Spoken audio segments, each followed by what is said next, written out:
Mean राशि के दोस्तों नमस्कार।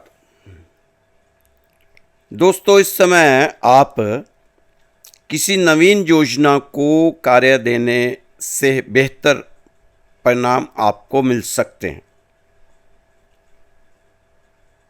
चुनौतियों को स्वीकार करें और क्रिएटिव रहें। किसी नज़दीकी संबंधी का सहयोग आपको मिलता हुआ नजर आ रहा है।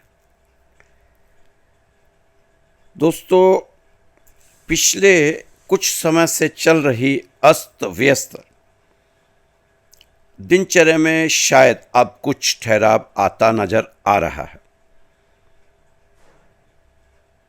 मीन राशि वाले दोस्त, आप अपने आत्मविश्वास व मनोबल के सहारे किसी विशेष लक्ष्य को प्राप्त करने में भी सक्षम होंगे। दोस्तों, जहाँ तक संभव हो अपने कार्य खुद ही हल करें। दूसरों की वजह से किसी तरह की हानि होने की आशंका जताई जा सकती है, स्थिति बन सकती है। कोई भी निर्णय लेते समय भावुकता ना दिखाएं, इमोशनल ना हो जाएं, प्रैक्टिकल होना इस समय जरूरी है। व्यापार में विस्तार संबंधी योजनाओं को लेकर कुछ विचार विमर्श होंगे। लेन देन के मामले में सावधान रहें और अपनी गतिविधियों को किसी के समक्ष जारी ना करें। मल्टीनेशनल कंपनी में काम करने वाले व्यक्ति जल्दी ही कोई उपलब्धि हासिल कर सकते हैं। मेहनत के मनचाहे परिणाम हासिल होते नजर आ रहे हैं। दोस्तों, दिनचर्या को व्यवस्थित करना इस समय बहुत जरूरी है। अपने किसी भी महत्वपूर्ण कार्य में घर के किसी वरिष्ठ व्यक्ति का सहयोग अवश्य लें, चाहे वो आपके पिताजी हों, दादाजी हों, बड़े भाई हों, बड़ी बहन हो। किसी बड़े वरिष्ठ व्यक्ति का सहयोग आपको जरूर लेना चाहिए।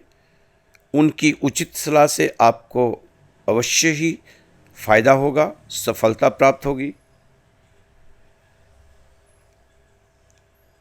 ब्यूटी तथा मीडिया से जुड़े व्यवसाय में नए अवसर सुलभ होंगे। कार्यस्थल पर कर्मचारियों के साथ चल रहा कोई छोटा मोटा विवाद भी अब समाप्त हो सकता है। वे सभी लोग काम के प्रति पूर्ण रूप से अपना ध्यान केंद्रित रखेंगे और ईमानदारी से काम करेंगे। ऑफिस में चल रही राजनीति जैसी गतिविधियों से खुद को दूर ही रखा करें दोस्तों, क्योंकि आप तो जानते हैं इस समय सरस्वती का दूसरा चरण आपकी राशि पर शुरू हो चुका है। तो सरस्वती में तो बहुत फूक फूक कर कदम रखने की ज़रूरत होती है। मीन राशि के दोस्तों, यह जो समय देख रहे हैं यही समय बदलाव का समय है।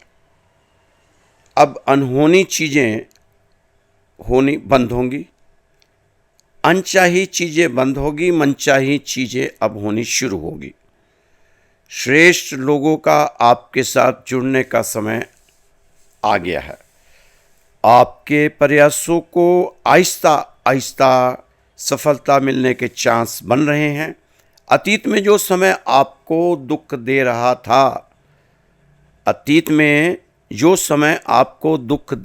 था, वर्तमान में वो समय अब वापसी की ओर अपनी उड़ान भर सकता है। ये आपके लिए अच्छा संदेश है। इस समय बहुत बड़े उद्देश्य के साथ अपने जीवन को आगे बढ़ाने की जरूरत है। अब आपको आपके मार्ग से भटकने की जरूरत नहीं। एक नई शुरुआत के साथ अपने जीवन को आगे बढ़ाओ। आप खुशियों को अपनी ओर आकर्षित करो। आपकी कुछ अपूर्ण इच्छाएं अपूर्ण होती हुई नजर आ रही हैं। श्रेष्ठ कर्मों का फल आप प्राप्त कर सकते हैं। अब निर्णय लेने की क्षमता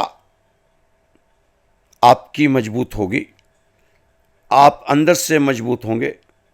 दोस्तों, जीवन एक बदलाव है, हिमालय तक बदल रहा है। मौसम तक देखो बदल गया। रामलीला के दिन थे, हम लोग सब कंबल रजाइयाँ लेके जाते थे, लेकिन आज भी एसी चल रहे हैं। सब कुछ बदल रहा है दोस्तों, जीवन एक बदलाव है। आप भी बदलो तो फिर आपका दुख भी स्थायी नहीं रह सकता, यह भी अपने आप बदलेगा। ज़्यादा चिंता ना किया करें, आप तो इसे आजमाएं, कुछ ना करें, दुख को उसकी पूरी समग्रता से होने दें, उसे अपनी पूरी तीव्रता से होने दें। आप निष्क्रिय रहें, बस इसके साथ रहें, देखें कि क्या होता है। भगवान खुद आपको ऐसे समय से बाहर निकालेगा। सिर्फ एक सूत्र से आप प्रभु के अपनों में गिनती करवा सकते हैं अपनी। सूत्र में समाया है सब वेदों का सार, सब शास्त्रों का सार। इस छोटे से सूत्र से सारी प्रार्थनाएं, सारी साधनाएं, सारी अर्चनाएं समाहित है। इस छोटे से सूत्र का विस्फोट आपके जीवन को अमूल्य बना सकता है। बस जैसे हो वैसे ही प्रभु को समर्पित हो जाओ। कह दो, जैसी तेरी मर्जी, जैसे रखेगा वैसे रहेंगे।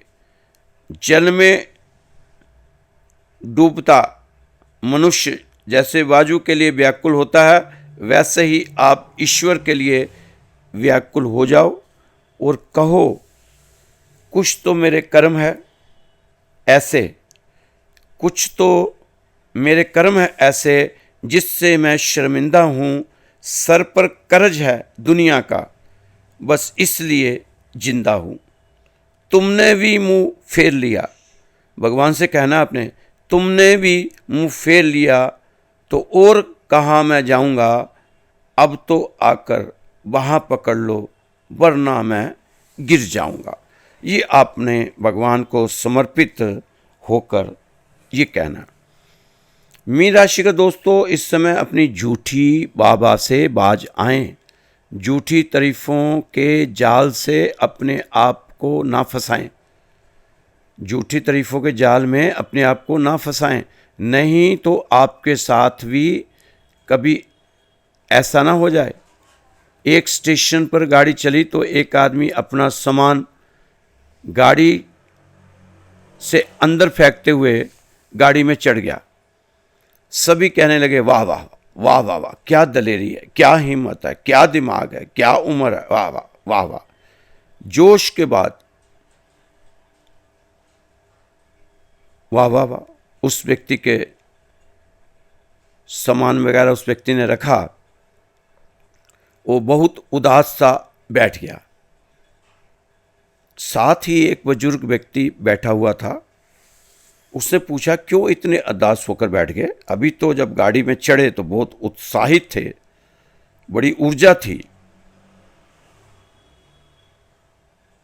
वह व्यक्ति बोला, उसने उस बुजुर्ग से कहा कि मान्यवर, गाड़ी मैंने थोड़ा पकड़नी थी, मैं तो अपने परिवार को गाड़ी में चढ़ाने आया था, लेकिन आप लोगों की वाह वाह वाह वाह ने मुझे सोचने का मौका ही नहीं दिया। अब मैं गाड़ी में और मेरा परिवार वहाँ स्टेशन पर। तो इसलिए दोस्तों, ये झूठी बाबा वाले कभी कभी बहुत नुकसान भी करवा देते हैं। ऐसे लोगों से दूरियां बनाकर रखनी चाहिए। दोस्तों, एक दिन ऐसा समय आएगा जब आपको शिकायत वक्त और ज़माने से नहीं बल्कि खुद से ही होगी कि ज़िंदगी सामने थी और मैं संसार में ही उलझा रहा। पीछे बंधे हैं हाथ, मगर शर्त है सफ़र में किससे कहूँ कि पाँव के कांटे निकाल दे।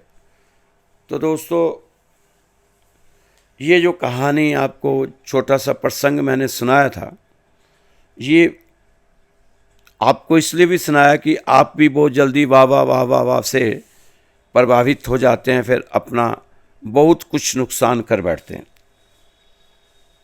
इस समय समस्याएं तो पहले से चली आ रही हैं, लेकिन अब समस्याएं ज़्यादा ना बढ़ जाएं, इसके लिए आपने मेहनत करनी है, प्रयास करने हैं, कोशिशें करनी है और अपने आलस वाले अभिशाप को अपने से दूर भगाना। क्योंकि इस अनुकूल समय में आप अपनी बिजनेस की योजनाओं को पूरा लाभ उठाने की कोशिश कर सकते हैं। आपके मन में प्रेम व सहयोग की भावना बनी रहेगी। आपके भावुकता में आकर कोई भी जरूरी निर्णय लेने की जरूरत नहीं है। किसी नए काम में इन्वेस्टमेंट करने के बारे में आप इस समय प्लानिंग कर सकते हैं। आपको अपने धन को लेकर थोड़ा समझदारी दिखाते हुए ही आगे बढ़ना होगा। यदि आपने किसी से भी कोई वादा किया है तो उससे भी आपको पूरा करना होगा। आप कोई महत्वपूर्ण फैसला बड़े सदस्यों की मदद से ले तो आपके लिए फ़ायदेमंद रहने वाला है। यदि आपने जल्दबाजी में कोई काम किया तो उसमें गड़बड़ी होने के चांस बढ़ सकते हैं। कार्यक्षेत्र में किसी दूसरे पर आपको डिपेंड बिल्कुल नहीं रहना चाहिए। यह बात आपको अपने दिमाग में बैठाने की ज़रूरत है।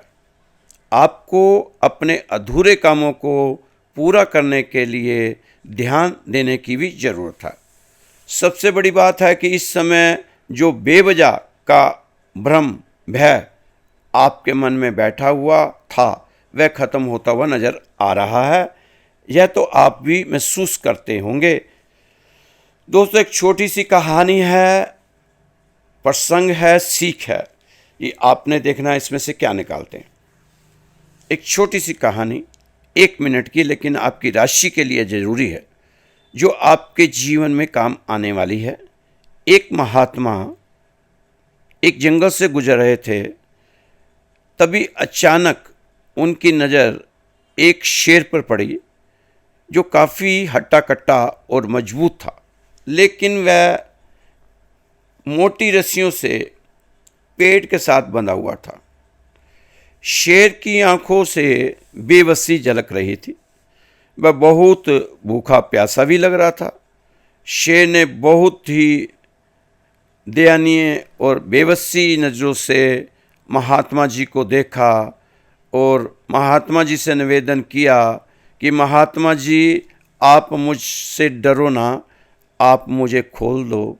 मैं वायदा करता हूँ मैं आपको कोई नुकसान नहीं पहुँचाऊँगा। कृपया मुझे आप इस बंधन से मुक्त कर दें, आज़ाद कर दें।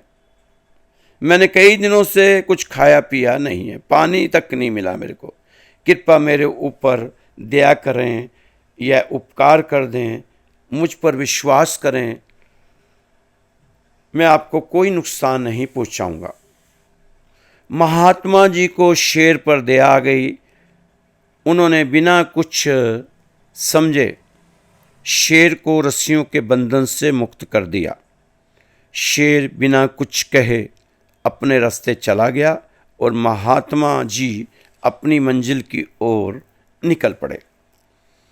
लेकिन कुछ दिन के बीतने के बाद महात्मा जी एक पेड़ के नीचे बैठकर तपस्या कर रहे थे, तो वो शेर जिसको कुछ दिन पहले महात्मा जी ने बंधन से मुक्त किया था, वह महात्मा जी के सामने खड़ा हो गया और महात्मा जी को लालची नज़रों से देख रहा था। उसकी आंखें ही बता रही थी कि वह महात्मा जी पर हमला करने वाला है और उन्हें अपना भोजन बनाना चाहता है। उसकी आंखें आज निर्भीक लग रही थी। महात्मा जी चौंके और शेर से बोले, मुझे ऐसे क्यों देख रहे हो? शेर बोला, मेरी प्रकृति है, शिकार करना, और इस समय तुम मेरे सबसे आसान शिकार दिखाई दे रहे हो। महात्मा जी हैरान हो गए और शेर से कहा कि इतनी जल्दी भूल गए तुम मेरा एहसान। याद करो कि मैं उस दिन तुम्हें बंधन मुक्त नहीं करता तो आज तुम भूख प्यास से तड़फ तड़फ कर वही पेड़ के नीचे मर गए होते। मैंने तुम्हें जीवन दान दिया है और अब तुम मुझे ही खाना चाहते हो। शेर ने हंसते हुए कहा, कृपा और कर्तव्य दोनों अलग चीज़ें हैं और हमारे जंगल का अलग नियम है। मैं जंगल का राजा हूँ और यहाँ जंगल के नियम चलते हैं।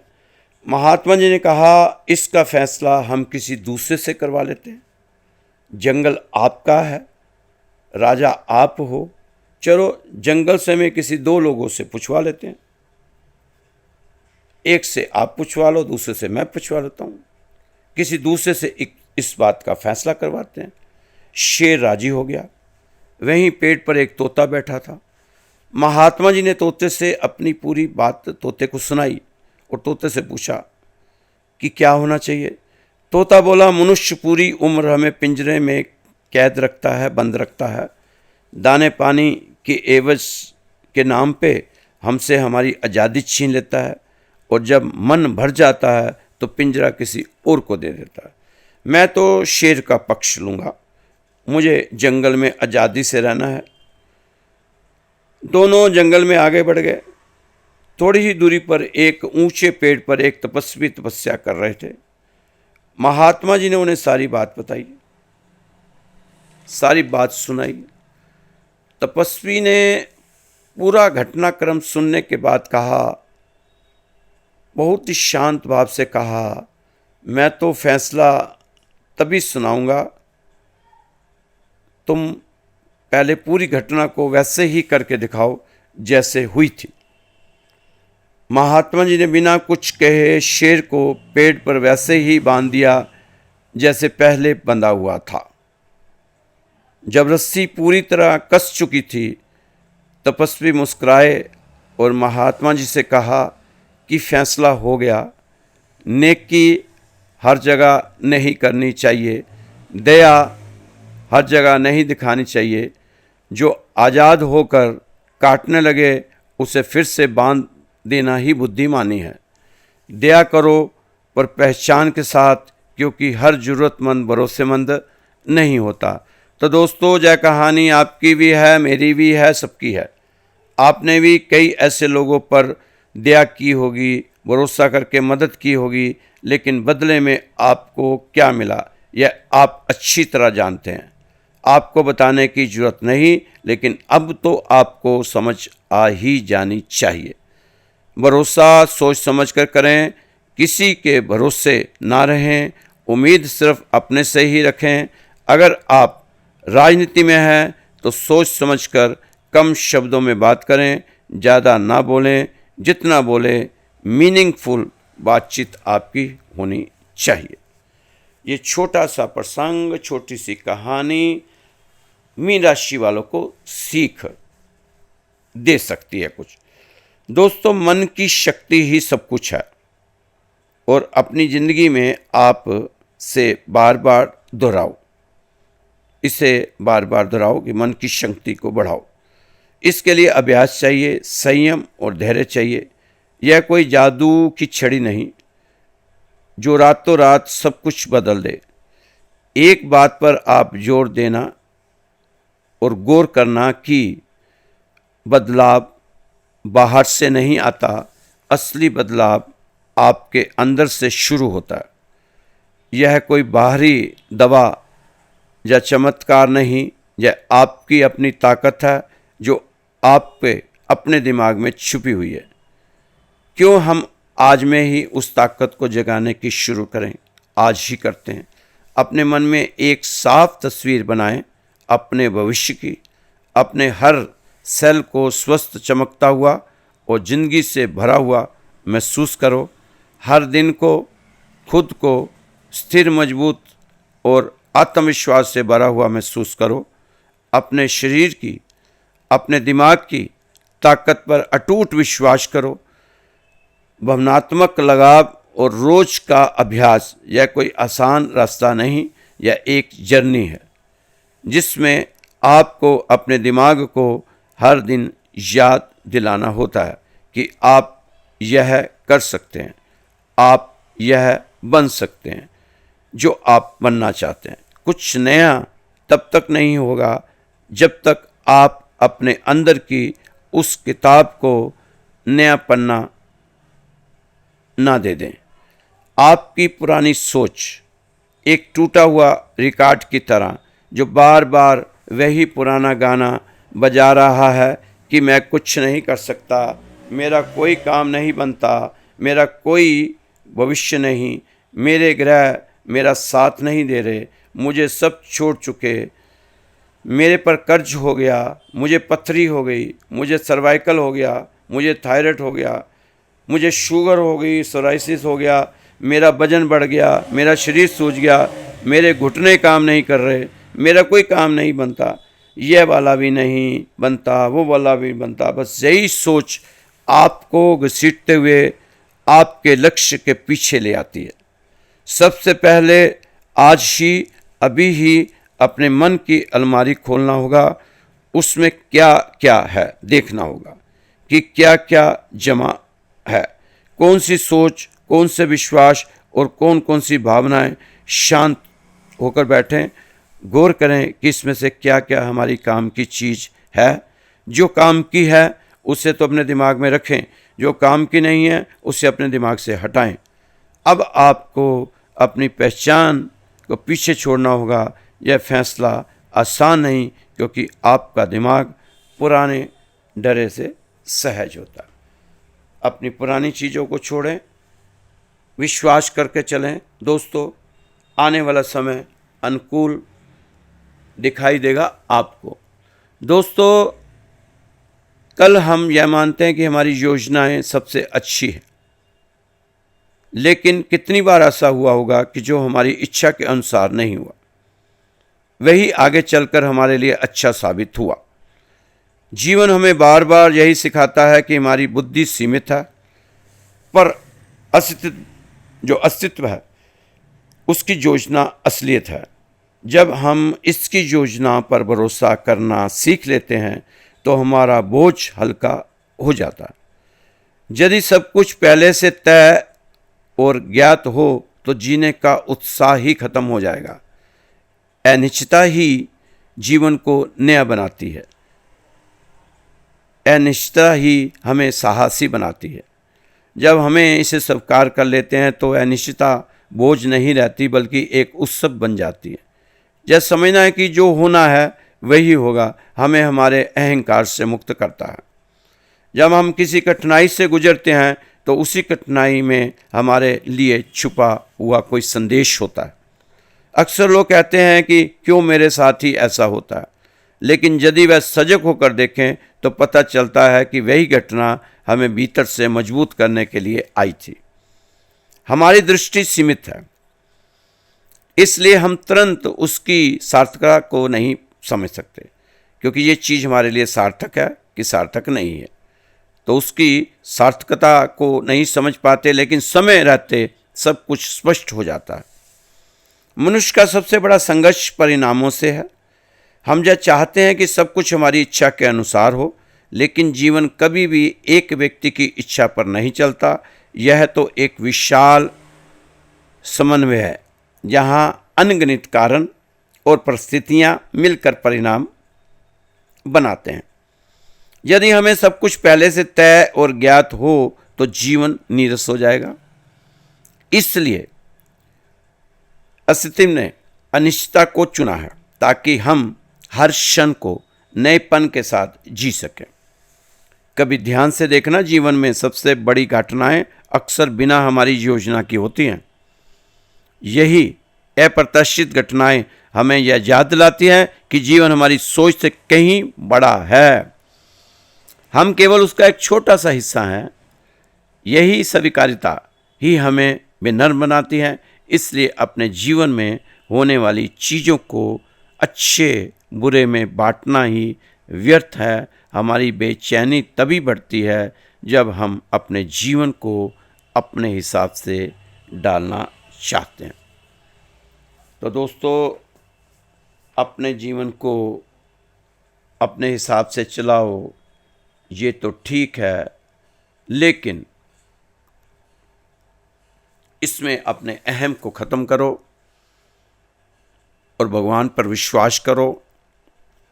जरूरी नहीं जो आप कर रहे हैं वो सब कुछ सही होगा, आपके हिसाब से सही हो सकता है, लेकिन हो सकता है समाज के हिसाब से, परिवार के हिसाब से, आपके व्यापार के हिसाब से वो सही ना हो। इसलिए थोड़ा सा सोच समझ कर जीवन को चलने की कोशिश आपकी रहनी चाहिए। एक छोटा सा प्रसंग है, हास्य प्रसंग है, लेकिन इससे सीख हमें बहुत कुछ मिल सकती है। एक भिखारी रोज एक घर पर मांगने जाता था। भिखारी भी ढीठ था और वहाँ की बुढ़िया भी ढीठ थी। बुढ़िया रोज रोज तरह तरह की बातें बनाकर भगा देती थी भिखारी को। एक बार भिखारी उस घर में भीख मांगने गया तो वहां पर बुढ़िया नहीं थी, वो घर में नहीं थी।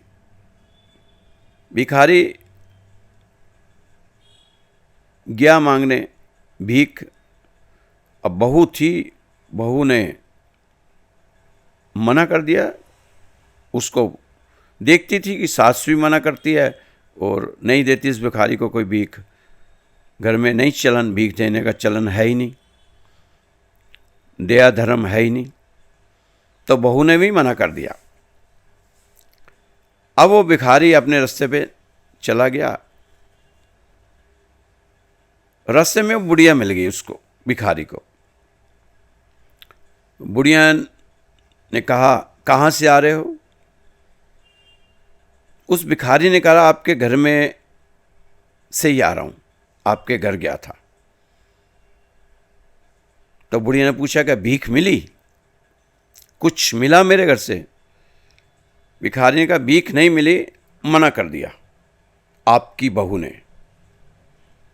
वो बुढ़िया बोलती, बहू कौन होती है? घर मेरा, बहू कौन होती है तुम्हें मना करने वाली?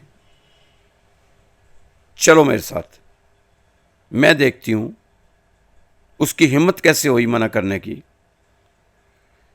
भिखारी को लगा कि हो गया काम, चलो अब इनके झगड़े में आज कुछ ना कुछ मुझे मिलेगा। भिखारी भी साथ चल पड़ा। सोचता जा रहा था कि दोनों की लड़ाई में आज भीख मिलेगी। घर पहुंचते ही बुढ़िया ने अपनी बहू को बुलाया, किधर आओ, तुमने भीख देने से मना किया? कैसे किया? बहू ने कहा, आप भी तो करती थी, आपने कभी इसको भीख कहां दी? मेरा मुकाबला करेगी? कल की आई मेरी नकल करेगी? मना करती तो मैं करती, तूने कैसे मना किया? खबरदार, कभी ऐसी हिम्मत करना देना। भिखारी अंदर अंदर से बड़ा खुश हो रहा कि आज तो भीख मिलेगी, आज तो भीख मिलेगी, आज तो भीख मिलेगी। दोबारा कभी मना मत करियो। हाँ, जब भी मना करूंगी मैं करूंगी। अब वो दरवाजे पर गई और भिखारी वहीं खड़ा था। उसने सोचा कुछ लेके आई। तो बुढ़िया ने, जाओ जाओ भैया, बाबा माफ़ करो, चलो, कुछ नहीं है मेरे घर में, कुछ नहीं है, मैं मना कर रही हूँ ना, जाओ, मैं कर रही हूँ मना, बहू नहीं कर रही, मैं मना कर रही हूँ, जाओ जाओ जाओ। अब दोस्तों, आप खुद ही सोचो कि उस भिखारी का क्या हाल हुआ होगा।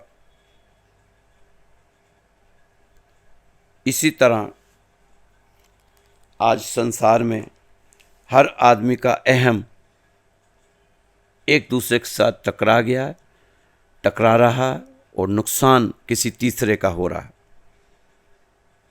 तो दोस्तों, ये राशिफल आपको श्री राधेश्याम मंदिर दिल्ली से बताया जाता है। और 17 साल पुराना रोज़ रोज़ बताता हूँ आपको, क्योंकि नए लोग रोज़ जुड़ रहे हैं राशि के साथ। अच्छे अच्छे लोग, समझदार लोग जुड़ रहे हैं। वो थक चुके थे वो इधर उधर राशि देखकर, लेकिन अब थोड़ा सा राशि का आनंद उन्हें आ रहा है। कहानी के रूप में राशि को सुन लेते हैं वो, अच्छी बात है, सुनते तो हैं। तो इस समंदर में आपके लिए अरदास भी लगाई जाती है रोज। अगर किसी मेरे मित्र ने अरदास लगवानी हो इस मंदिर में, तो उसे 3 चीज़ें देनी पड़ेंगी। एक तो अपना नाम, एक अपना गोत्र और एक अपना स्थान, कहाँ से बोल रहा। ये 3 चीज़ें अगर आप देंगे तो आपके नाम की सुबह और शाम मंदिर में अरदास लगाई जाएगी। आपके घर की सुख शांति के लिए, बच्चों की पढ़ाई के लिए, आपके कर्ज के लिए, आपके स्वास्थ्य के लिए, और आपके बच्चों की ब्याह शादियाँ नहीं हो रही, बीच में अड़चनें आ रही हैं, उसके लिए अरदास लगाई जाती है। तो बिना झिझक आप हमें अपना नाम, गोत्र और स्थान में आपको पूरा पता बताने की ज़रूरत नहीं है। बस ये बता दीजिए कि मैं नागपुर से बोल रहा हूँ, मैं शोलापुर, मैं कोल्हापुर, मैं मुंबई से, मैं चंडीगढ़ से, बस। तो मेरा व्हाट्सअप नंबर नोट कर लीजिए, 9315336907, 931-533-6907। ये मेरा व्हाट्सअप नंबर है, आप यहाँ पर भेज सकते हैं। तो दोस्तों, मिली थी ज़िंदगी किसी के काम आने के लिए, पर वक्त बीत रहा है कागज़ के टुकड़े कमाने के लिए। मुझ में और मेरी किस्मत में हर बार बस यही जंग रही, मैं उसके फैसलों से तंग रहा, वो मेरे हौसलों से दंग रही। तो दोस्तों, ज़िंदगी के जो भी फैसले हैं, आपके हौसले कमज़ोर नहीं होने चाहिए। अपने हौसलों को मजबूत रखते हुए, अपने हौसले पर विश्वास रखते हुए आगे बढ़ते जाएं। आपको इसका पॉजिटिव रिज़ल्ट ज़रूर मिलेगा। खुश रहें, मस्त रहें, स्वस्थ रहें, व्यस्त रहें, तंदुरुस्त रहें। कल फिर मिलेंगे आपकी सुंदर राशि के साथ। जय श्री कृष्णा, जय श्री राधे।